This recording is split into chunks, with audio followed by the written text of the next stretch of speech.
Good morning. Thank you for coming and sharing your time with us. Thank you for coming to Israel.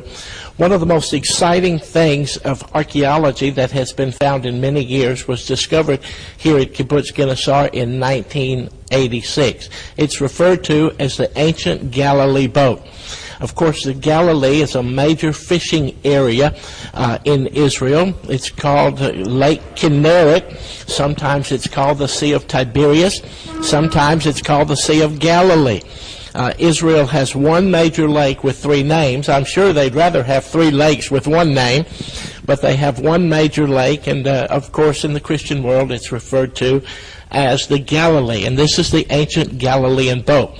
This boat, certified to be over 2,000 years old, was a boat just like the one that Jesus and his apostles would have used in the fishing business along the lake. Now, we have no idea whether or not Jesus was ever in this boat. We have no idea exactly who owned the boat or what it was used for. There were great battles here with the rebellion against Rome. We are at the foot of the Migdal cliffs, and there were battles there at the cliffs. There were many fishing villages. There were many fishing businesses. But regardless who owned the boat, regardless of who used the boat, we know that the boat was a Galilean fishing boat at the time of Jesus.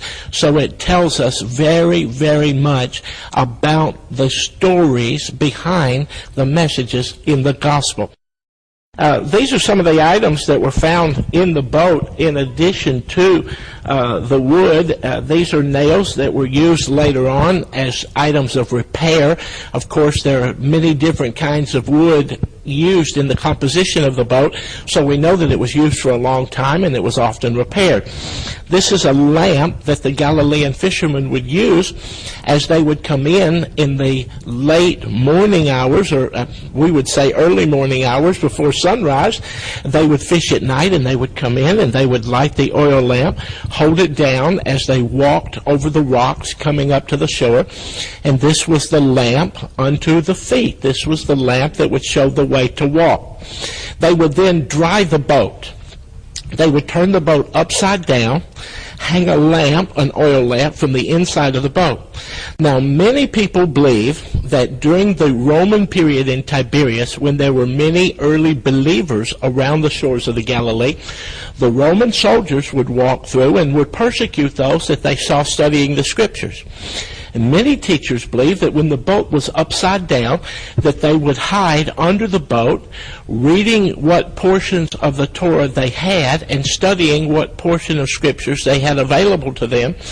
And many people believe that this is where, in the mind of the Christian, you see the ribs inside of the boat. Many people believe that this is where that architecture for the church, with the internal rough beams inside of a church, this is where it came into the mind of the believer. Now, we have no way to prove that, and it does make a beautiful story, but the next time you're in a church and you see those internal beams, just turn your head upside down and the lamp hanging from the ceiling, and see if you don't see the bottom side of the Galilean fishing boat.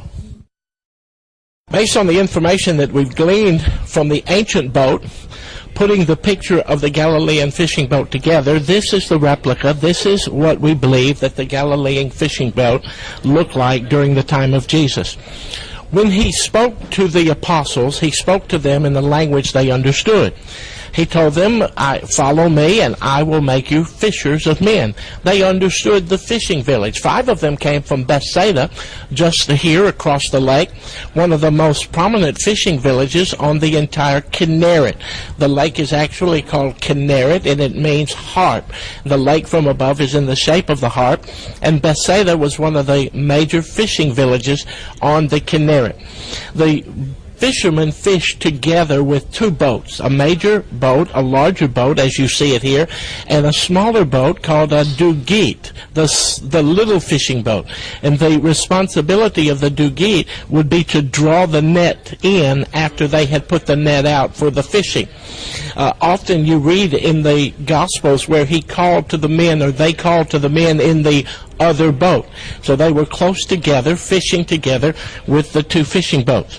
The boat had 2 platforms from which to work from, to throw the net, to cast the net, and to draw the net. It had a